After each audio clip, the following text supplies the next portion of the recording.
কলকাতা ফুটবলে টেকনোলজির এক নতুন সংযোজন এআরটি অর্থাৎ অ্যাডভান্স রেফারিং টেকনোলজি।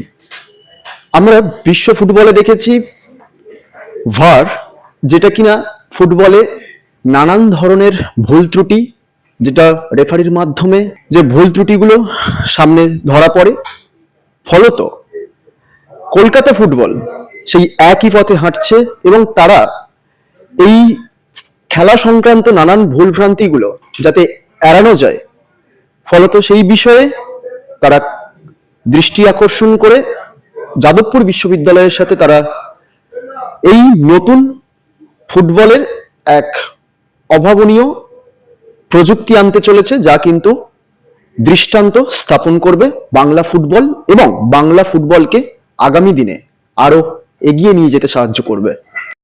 আমি সেইটাকে বলবো এই ব্যাপারে একটু আলাপ করতে। দেখুন, বেশ দীর্ঘদিন ধরে আমরা রেফারিং নিয়ে বিভিন্ন কমপ্লেন পাচ্ছি, যার জন্য আমরা রেফারিদের ট্রেনিং এরও ব্যবস্থা করেছিলাম। আপনারা জানেন, আমরা বাইরে থেকে ফিফা ট্রেনারও নিয়ে এসেছিলাম রেফারিদের ট্রেনিং এর জন্য। কিন্তু শুধু ট্রেনিং এর মাধ্যমে হিউম্যান এরার পুরোপুরি সরিয়ে দেওয়া সম্ভব না। তো এই চিন্তা ভাবনা নিয়ে, এবং আপনারা জানেন যে বাইরে বিদেশে খেলা হচ্ছে, ভারের ব্যবহার হচ্ছে, কিন্তু it is a very expensive technology.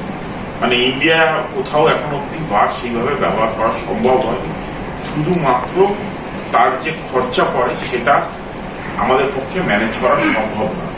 এবং সেখানে বেঙ্গলে করা, যেখানে আইএসএল হচ্ছে সেখানে বেঙ্গলে করা আর্থিকভাবে আমাদের পক্ষে তো প্রায় অসম্ভব। তো এটা নিয়ে আমরা চিন্তা ভাবনা শুরু করি এবং আমার যাদবপুর ইউনিভার্সিটির সাথে কথা হয়।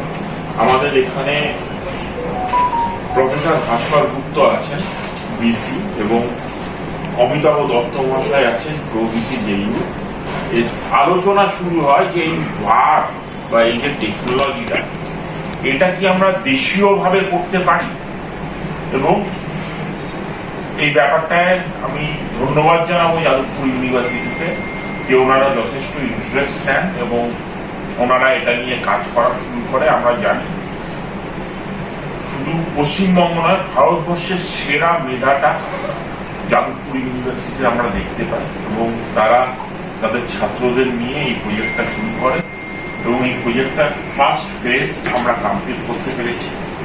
আমাদের goal line technology already ready হয়ে গেছে। ওনারা প্রায় 2,500-3,000 গোলের ওপরে ওটাকে টেস্ট করে দেখেছে এবং রেজাল্ট অ্যাকিউরেট এসেছে। এবার আমরা এটাকে ম্যাচে টেস্ট করা শুরু করবো, ট্রায়াল শুরু করবো।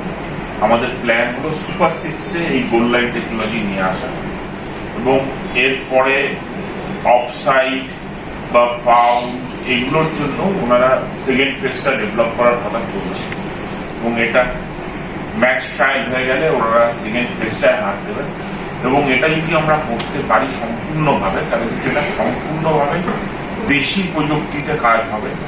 যেহেতু গোল একটা খুব ইম্পর্টেন্ট বিষয়, মানে অফসাইড বা এই বিষয়গুলো ধরতে পারাটা আমাদের ইঞ্জিনিয়ার্স টেকনোলজিতে পরবর্তীকালে আসবে। কিন্তু গোল হয়েছে, গোল লাইন ক্রস করেছে না করেনি।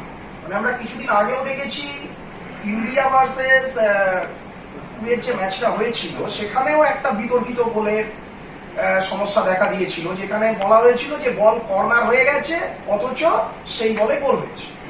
সো এবং মানে স্পেন ভার্সেস জাপান ম্যাচের কথা তো আমরা ওয়ার্ল্ড কাপে ভীষণ ভালোভাবে জানি, যেখানে শুধুমাত্র গোল লাইন টেকনোলজিতেই মানে জাপানের গোলটা টেকেন কেয়ার অফ হয়েছিল। সো সেই হিসেবে আমাদের প্রথম মনে হয় যে ভিএআর এর এই অংশটুকুতে ইঞ্জিনিয়ার্সলি হাত দেওয়াটা সব থেকে উপযুক্ত কাজ। এবং এর মধ্যে কিন্তু ক্যামেরা বা বাকি অংশটা আমাদের কোনো ডেভেলপমেন্টের অংশ নয়। ক্যামেরার ফিডিং পাওয়ার পরে সেটার থেকে গোল লাইন টেকনোলজি পর্যন্ত নিয়ে যাওয়াটুকু পর্যন্ত টেকনোলজির অংশ।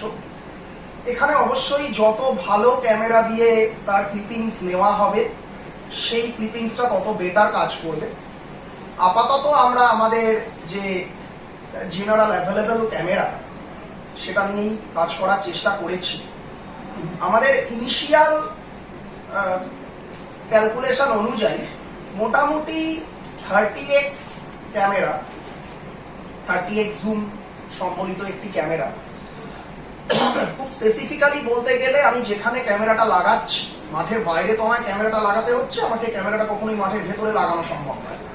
এই মাঠের বাইরে থেকে যে ক্যামেরাটা খুব ভালোভাবে আমার যে বক্স, বি বক্স যেটা রয়েছে, সেই বক্সটাকে শুধু ফোকাস করতে পারে। এইরকম ক্যামেরা দুপাশে দুদিক থেকে যদি লাগানো হয়, তাহলে বলে বলটা ঢুকেছে নাকি ঢোকেনি সেটা ভালোভাবেই অ্যানালাইজ করা সম্ভব।